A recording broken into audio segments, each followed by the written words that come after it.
Fine. This is the last step. This is the final step, step number 5 of activity-based costing, that is management reporting. तो management reporting जो है वो fifth और final step है activity based costing में, जिसमें कि preparation है होती है and use of management reports हम बनाते हैं और उसको यूज़ करते हैं डिसीजन मेकिंग पर्पज़ के लिए। हमारी जो फर्स्ट स्टेप था उसमें हमने एक्टिविटी बेस्ड कॉस्टिंग में सबसे पहले एक्टिविटीज़ को डिफ़ाइन किया, उसको मेजर किया, उसको मैकेनिज़्म डिफ़ाइन किया। फिर सेकंड में हमने एलोकेशन की, फर्स्ट स्टेज एलोकेशन हमने सेकंड स्टेप में की, और उसमें जितनी भी परसेंटेजेस गिवन थी एक्टिविटी कॉस्ट पूल में, उसमें हमने विद एक्टिविटी के साथ मल्टीप्लाई किया उस कॉस्ट को विद गिवन परसेंटेजेस के हर एक्टिविटी में कितने परसेंट काम और कॉस्ट लगेगी। फिर थर्ड स्टेप में हमने एक्टिविटी रेट कैलकुलेट किया, और एक्टिविटी रेट हमें जो टोटल कॉस्ट गिवन थी एक्टिविटीज़ की, उसको डिवाइड किया नंबर ऑफ़ एक्टिविटी पे, तो इससे हमारे पास एक्टिविटी रेट आया। फिर चौथे स्टेप पर हमने क्या काम किया कि जो एक्टिविटी रेट आया था उसको मल्टीप्लाई किया विद द गिवन प्रोडक्ट या जो सर्विसेज है कस्टमर, उनके ऊपर जो है एक्टिविटीज़ परफॉर्म होती हैं उनके साथ हमने एक्टिविटी रेट को मल्टीप्लाई किया। तो सेकंड स्टेज एलोकेशन हमने कैलकुलेट किया कि हमने ऑब्जेक्ट वाइज उनकी कैलकुलेशन की, एक्टिविटीज़ की कॉस्टिंग की। फिर नेक्स्ट फाइनली जो आखिर में है वो हमारा ये है मैनेजमेंट रिपोर्टिंग। तो मैनेजमेंट रिपोर्टिंग जो हमारा फाइनल स्टेप है, इसमें हमने जो है कैलकुलेट करना है कॉस्ट को, और डिटरमिन करना है कि प्रॉफिट मार्जिन कितना है, कस्टमर मार्जिन कितना है। कहीं पर प्रॉफिट मार्जिन लिखा है, कहीं पर कस्टमर मार्जिन है, both are the same thing.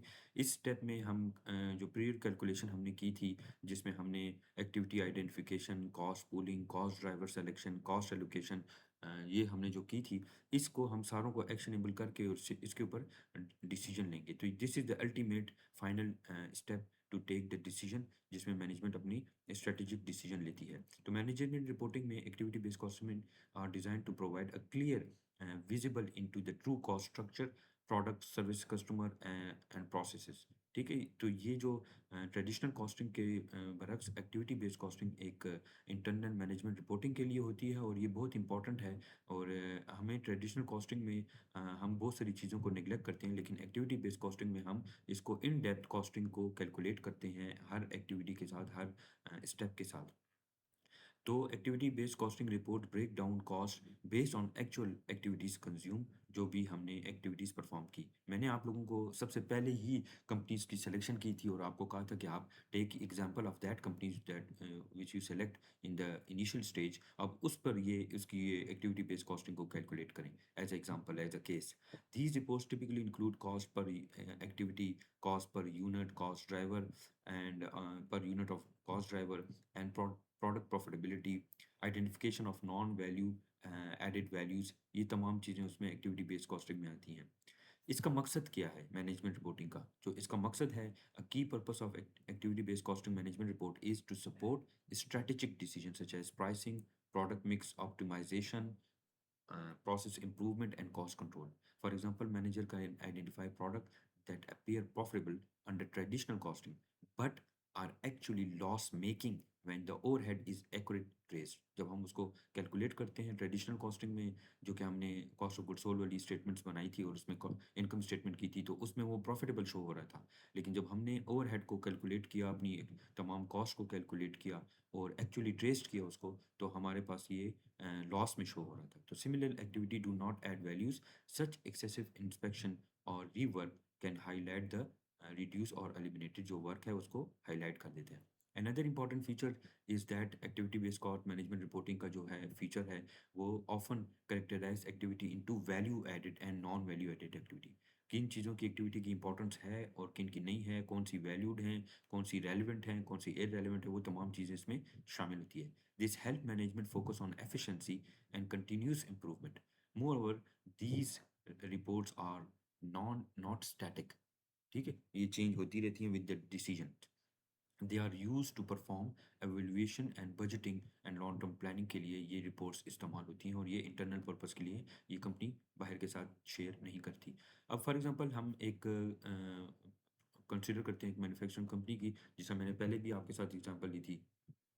तो हम इसमें लेते हैं for example LG, LG electronics. ठीक है, एलजी इलेक्ट्रॉनिक्स कंपनी है, इनकी दो प्रोडक्ट हैं। प्रोडक्ट ए इनका जो है एलजी एलईडी टीवीज़ हैं, और प्रोडक्ट बी इनका जो है इनकी एलजी सिंपल टीवी हैं, 2 अलग-अलग तरह के हैं। एक लेटेस्ट मॉडल के जो हैं स्मार्ट टीवीज़ और दूसरा जो है सिंपल है। 2 प्रोडक्ट्स हैं, हम इसको एग्ज़ाम्पल कंसीडर करते हैं। After completing the earlier activity based costing steps the following information obtain. तो हमारे पास इन्फॉर्मेशन गिवन है, जो मशीन सेटअप है एक्टिविटी वो 1000 टोटल कॉस्ट उसकी गिवन है, ये डॉलर्स में है, $1000 कॉस्ट गिवन है और सॉरी ऊपर रुपीज़ में गिवन है, ठीक? ये आ रहा है ऐसे रुपीज़ 1000 रुपीज़ है और इसको मैं डॉलर में कंसिडर करता हूँ ताकि ये एक रेलेवेंट वो बन जाए। हम शुरू में भी डॉलर्स में ही करते रहे हैं, तो इसको भी हम डॉलर में ही कंसिडर करें। तो ये डॉलर $1000 है, जबकि इसकी जो क्वालिटी चेक है उसके ऊपर $60,000 इसका जो कॉस्ट है वो इनकर हुआ है। जो कॉस्ट ड्राइवर्स हैं इसके, वो नंबर ऑफ सेटअप्स हैं। मशीन सेटअप के लिए नंबर ऑफ सेटअप्स हैं और यानी जो इसके मेजरमेंट का तरीका है। और क्वालिटी चेक के लिए इंस्पेक्शन आवर है, कितने घंटे बाद इंस्पेक्शन की जाती है। तो इसके ऊपर जो हर यूनिट पे जो इसकी कॉस्ट ड्राइवर आएगी वो 50 यूनिट स्टार्टअप एंड 300 आवर्स, तो ये पर आवर इनकी आ गई। तो एक्टिविटी रेट कैलकुलेट करेंगे तो total cost divide by total units, तो ये हमारे पास 1000 डिवाइड बाई 50 तो $2000 आ गया, ठीक है, पर सिस्टम। इसी तरह हमारे पास क्वालिटी चेक का जो रेट आया वो हमने कैलकुलेट किया, तो ये भी हमारे पास डॉलर में आ गया। यानी ये दोनों information 60,000 divide by 300 and 1000 divide by 100,000 divide by 50, तो हमारे पास ये 2000 आया और 60,000 डिवाइड बाई 300 किया तो 200 आया, ठीक है। तो ये हमारी दोनों एक्टिविटीज़ की पर यूनिट कॉस्ट आ गई। अब ये जो कॉस्ट है पर यूनिट, इनको हमने इंस्पेक्शन यूनिट्स के साथ मल्टीप्लाई करना है जो हमें गिवन है। ऊपर हमें 100 और 200 गिवन है, इनके साथ हमने मल्टीप्लाई करना है। अच्छा, ये हमें यूनिट गिवन होंगे इंस्पेक्शन आवर्स, इनके साथ हम मल्टीप्लाई करेंगे और इन इंस्पेक्शन आवर्स के साथ मल्टीप्लाई करने के बाद ये हमें दोनों चीज़ें गिवन होंगी, प्रोडक्ट ए एंड बी, ठीक है। ये इनकी इंस्पेक्शन हैं, इंस्पेक्शन आवर हैं, ये इनका सेटअप है और ये इनके इनके इंस्पेक्शन आवर्स हैं और ये इनकी सेटअप्स हैं, ठीक है, ए बी प्रोडक्ट के। तो इसमें हम 20 को मल्टीप्लाई करते हैं ऊपर जो हमने फाइंड आउट की थी रेट, ठीक। ये 20 setup multiply by machine our के साथ जो था वो 2000 था और इसी तरह इंस्पेक्शन की कॉस्ट 100 है और इसको मल्टीप्लाई करेंगे, ये फॉर प्रोडक्ट ए के लिए हम फाइंड आउट करें। प्रोडक्ट ए के लिए हम फाइंड आउट करें जो this is the product A, cost find out करें प्रोडक्ट ए के लिए। तो हमारे पास है 20 सेटअप्स हैं और 200 उसकी इंस्पेक्शन आवर है और पर यूनिट कॉस्ट इसकी जो है वो $2000 है। तो इसको $2000 के साथ जब हम मल्टीप्लाई करेंगे तो हमारे पास इसकी ऑब्जेक्ट कॉस्ट आ जाएगी 40,000। इसी तरह इंस्पेक्शन हमारे पास एक अलग पूल है, इसमें हमारे पास इसके 100 यूनिट्स हैं इंस्पेक्शन आवर्स और इसकी जो कॉस्ट है वो $200 है। तो ये जब मल्टीप्लाई होगा तो इसकी हमारे पास कॉस्ट आ जाएगी टोटल $20,000। तो हमने इन दोनों को मल्टीप्लाई किया। सिमिलर प्रोसीजर हम ओवरहेड के लिए भी लगाते हैं, जो ओवरहेड कॉस्ट हमने कैलकुलेट करनी है टोटल ओवरहेड, तो वो हमारे पास इन दोनों को ऐड करने से आएगा। यानी हम इन दोनों को 20,000 विद ऐड करेंगे विद 47,000 के साथ, तो हमारे पास डॉलर्स में आ जाएगा। इन दोनों के साथ टोटल ओवरहेड प्रोडक्ट ए के लिए आ जाएगा $60,000। ये प्रोडक्ट ए की हमारे पास कॉस्ट आ जाएगी। तो यही जो हमने कैलकुलेशन की प्रोडक्ट ए के लिए, अब इसी कैलकुलेशन को हम करते हैं प्रोडक्ट बी के लिए।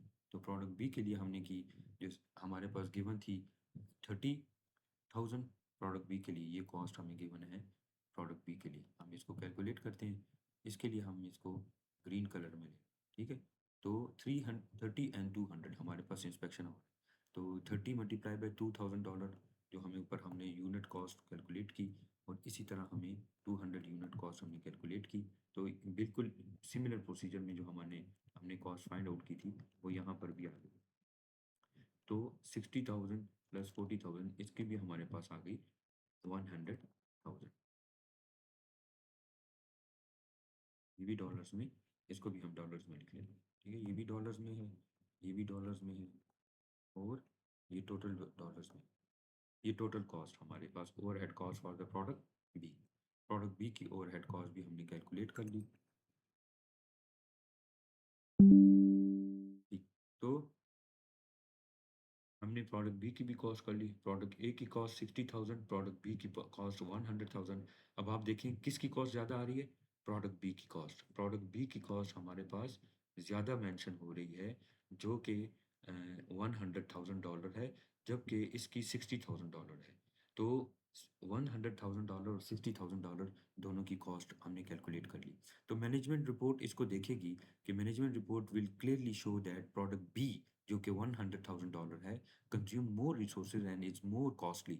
If product were previously price similarly, the company में अंडर प्राइसिंग। अगर वो ट्रेडिशनल से करते तो इनकी प्राइसेस दोनों दोनों की एक जैसे आती, और ये अंडर प्राइस शो करता, वो ओवर प्राइस शो करता। तो इस वजह से उन्होंने ये डिसीजन लिया कि इसकी प्राइसिंग को एडजस्ट किया जाए, प्रोडक्ट बी की इम्प्रूव की जाए एफिशिएंसी को, कॉस्ट की, और रीजर्स को प्रोडक्ट मिक्स किया जाए। तो मैनेजमेंट इस पे कंक्लूजन ये ड्रा करती है कि management reporting step transform activity based costing data into strategic intelligence. It allow managers to move beyond cost calculation and focus on cost management, profitability and operational efficiency. इन तीन चीज़ों के ऊपर फोकस करे, cost management, cost control करे, profitability enhance करे, operational efficiency जो उसकी है वो इम्प्रूव करे, making it the most critical step in the activity based costing framework. तो एक्टिविटी बेस्ड कॉस्टिंग हमें एक्चुअली बता रहा है कि हमारी प्रोडक्ट कॉस्टिंग जो है ओवरहेड की कितनी लग रही है। तो हम जब इस ओवरहेड को देखेंगे तो हमें क्लियर अंडरस्टैंडिंग होगी कि हमारी जो ओवरहेड कॉस्ट है वो बी पे ज़्यादा हो रही थी और ए पे कम हो रही थी। लेकिन ट्रेडिशनल कॉस्टिंग में जो है हमें ये पिक्चर डिपिक्ट नहीं करता, इतनी डिटेल में नहीं बताता। ठीक है, तो ये इसका थ्योरेटिकल पार्ट है। अब हम इसकी मैथमेटिकल पार्ट की तरफ जाते हैं और डिस्कशन करते हैं मैथमेटिकल कैलकुलेशंस का।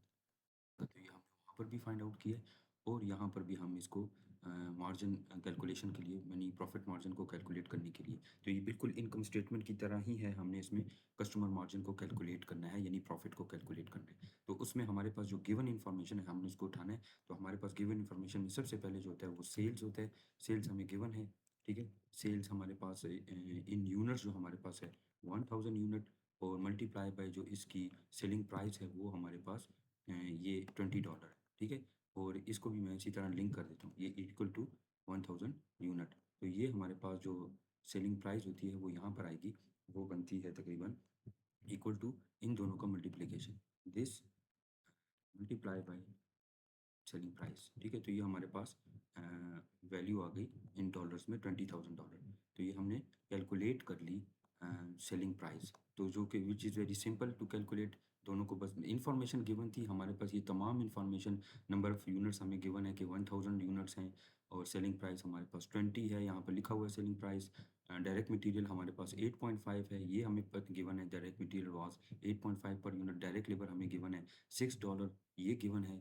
और सपोर्टिंग डायरेक्ट लेबर आवर्स जो है हमें वो 5.55 गिवन है। ये सारी इन्फॉर्मेशन हमारे पास गिवन है। अब इससे हम करेंगे लेस, इससे हम लेस करेंगे तमाम कॉस्ट को, जितनी भी कॉस्ट है वो हम यहाँ पर लेस करेंगे, ठीक। तो ये कॉस्ट हम यहाँ से लेस करेंगे one by one.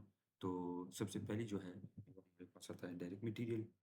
Direct material cost, direct material cost कैसे है कि हमारे पास जो है गिवन है मटेरियल की जो, ये डॉलर्स में नहीं है, सॉरी, ये है इन यूनिट्स, ये यूनिट्स में, ठीक। इसको मैं डॉलर से हटाकर यूनिट्स में कन्वर्ट करता हूँ, क्योंकि ये करेंसी नहीं है, ये इन जनरल यूनिट्स हैं।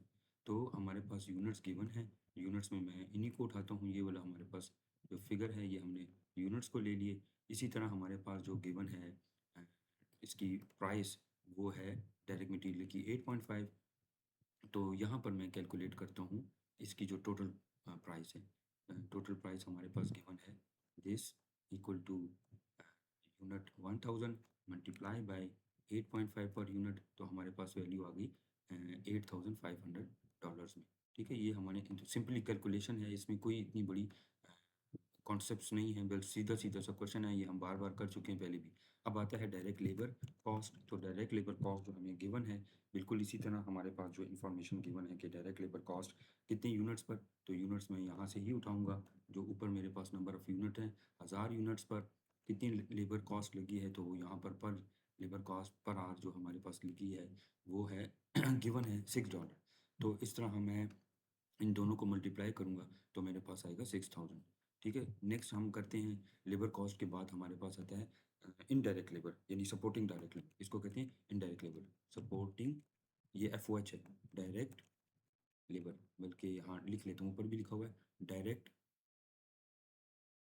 Direct labour. Supporting direct labour ये ऊपर गिवन है हमें, और इसको भी हमने इसी तरह कैलकुलेट करना है सपोर्टिंग डायरेक्ट लेबर को। सपोर्टिंग डायरेक्ट लेबर में क्या होगा, हमें वैल्यू गिवन है होगी 1000 यूनिट, वही 1000 यूनिट ही हैं जो ऊपर गिवन थे, और यहाँ पर हमने जो है दो वैल्यूज़ को कैलकुलेट करना है। एक हमारे पास पर लेबर आर की वैल्यू होगी, मल्टीप्लाई बाय, हम मल्टीप्लाई करेंगे सपोर्टिंग, इन दोनों को आपस में मल्टीप्लाई करना है, बस इसमें एक ये ट्रिक है। तो हम जब इसको मल्टीप्लाई करेंगे इन तीनों को आपस में मल्टीप्लाई करेंगे तो हमारे पास वैल्यू आएगी 1387.50। ठीक है, ये हमारे पास वैल्यू आएगी 1387.50। तो अब नेक्स्ट हमारे पास जो गिवन है वो है सॉरी, फिर हमारे पास गिवन है नेक्स्ट सपोर्टिंग डायरेक्ट लेबर के बाद हमारे पास गिवन है बैच प्रोसेसिंग गिवन है। ये भी बैच प्रोसेसिंग जो है अदर कॉस्ट है, तो बैच प्रोसेसिंग ये हमने यहाँ से लेनी है बैच प्रोसेसिंग। तो बैच प्रोसेसिंग के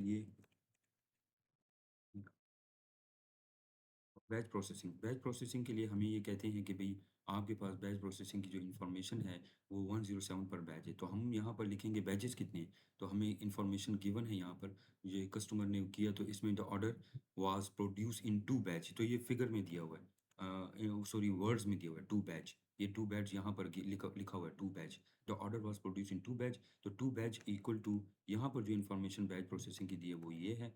फिर इसी तरह हम इसको मल्टीप्लाई कर देते हैं तो हमारे पास इन्फॉर्मेशन आ जाती है बैच प्रोसेसिंग की। फिर नेक्स्ट हमारे पास है ऑर्डर प्रोसेसिंग।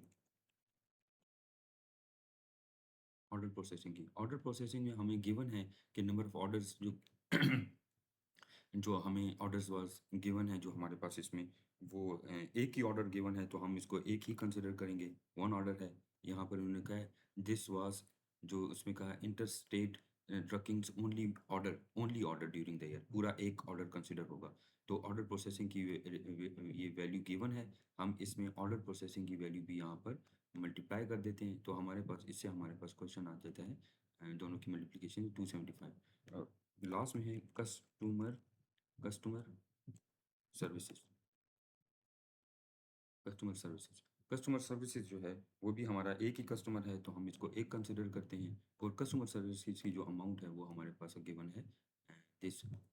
ठीक, दोनों को मल्टीप्लाई कर दें तो कस्टमर सर्विसेज हमारे पास वही वैल्यू आएगी जो ऊपर गिवन है। तो अब हो गई इस तरह कि हमने इन तमाम को जो वैल्यूज़ हैं इनको हमने यहाँ पर सम कर देना है, यानी ये तमाम जो होगी दिस, इसको सॉरी मैं पहले फार्मूला लगा लेती हूँ, इक्वल टू, इसको यहाँ पर लिख लें दिस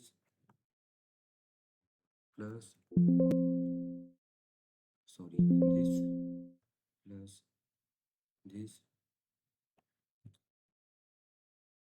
पहले इसको प्लस करते हैं फिर हम करते हैं, पहले इसको हम लिखते हैं इक्वल का साइन, ये आ गया, फिर प्लस आ गया, फिर ये करेंगे, फिर प्लस आ गया, फिर ये करेंगे। हम इसको एक ही फार्मूले से, लेकिन मैं समझाने के लिए कर रहा हूँ एक एक स्टेप पे, ये तमाम के तमाम हम सम करके भी कर सकते हैं, तो लेकिन मैं थोड़ा सा अंडरस्टैंडिंग के लिए कह रहा हूँ कि हमारे पास ये तमाम की तमाम जो हैं ये वैल्यूज़ इसी तरह दें, तो इसमें हमने इन सब को सम कर दिया। ठीक है, ये सारे सम हो गए। अब ये हमारे पास आ गए 18840, ये 40 ये राउंड फिगर में आ गया हमारे पास वैल्यू। और अगर हम इसकी राउंड को देखें कि क्या ये राउंड में है कि नहीं, नहीं ये राउंड में नहीं है, ये 0.50 है, तो ये इस वजह से 0.50 के यहाँ पर ये 1387.50, तो ये हमने सारा ऐड करना है, तो इसमें से ये आएगा, ये होगा लेस, इसमें से ये लेस होगा तो हमारे पास कस्टमर मार्जिन आ गया, तो हम यहाँ पे लिखेंगे कस्टमर मार्जिन। तो कस्टमर मार्जिन हमने कैलकुलेट किया, वो कैसे कैलकुलेट होगा, equal to sale price minus this price, ये हमें गिवन है, तो हमारे पास आ गया 16.5 1160.50, 1160.50 डॉलर्स। ठीक है, ये हमारा आंसर है। तो ये हमारा सिंपल कैलकुलेशन थी, सारी इन्फॉर्मेशन हमें गिवन थी, हमने जस्ट उसको मल्टीप्लाई किया है putting the values in the formula, और हमने उसको मल्टीप्लाई किया तो इससे हमारे पास वैल्यूज़ आ गई। तो ये सिंपल था, इसमें इन्फॉर्मेशन गिवन थी, कोई ट्रिक नहीं थी सिवाय सिर्फ एक बात की कि यहाँ पर हमने 3 वैल्यूज़ को आपस में मल्टीप्लाई किए और वो वैल्यूज़ हमें गिवन है। एक हमने सपोर्टिंग डायरेक्ट लेबर आवर्स जो हमें गिवन थे और उसकी पर आवर का कॉस्ट थी और नंबर ऑफ यूनिट्स जितना काम किया। तो ये हमें इन्फॉर्मेशन गिवन थी, हमने उसमें पुट की और हमारे पास ये रिज़ल्ट आ गया। तो ये हमारा जो मार्जिन वाली क्वेश्चन है वो सारे इसी तरह के हैं, आप ट्राई करें। अगर आपको कोई डिफ़िकल्टी फेस हो so you can discuss with me and I will also give you solution at the end, but first you have to try, you have to solve it by yourself, do it yourself. ये जो मेरे आगे questions given हैं सारों में ये given है। तो मैं एक नेक्स्ट एक्सरसाइज कराऊंगा कम्प्रिहेंसिव, और कम्प्रिहेंसिव भी आप ट्राई करें, और अगर आपसे ना हो तो फिर मैं वो भी आपको करा दूँ, ठीक है? Okay, take care. If you have any question you can ask with me through via WhatsApp और ईमेल मी। और यहाँ पर जो हमारे पास एक्सरसाइजेज हैं ये हमने सारे किए हैं, इसमें मैंने बताया भी है कि ये वाला क्वेश्चन हमने सॉल्व किया है। आप 7.10 जो है वो ट्राई करें, और इसी तरह 7.15 से लेकर 7. इस प्रॉब्लम 6.1 जो है, ये सारी की सारी जो है ये प्रॉब्लम्स यहाँ पर आती हैं, ठीक है? ये एक्सरसाइज नहीं है, यहाँ पे प्रॉब्लम्स हैं, ये मैं मेंशन कर देता हूँ कि ये प्रॉब्लम नंबर है।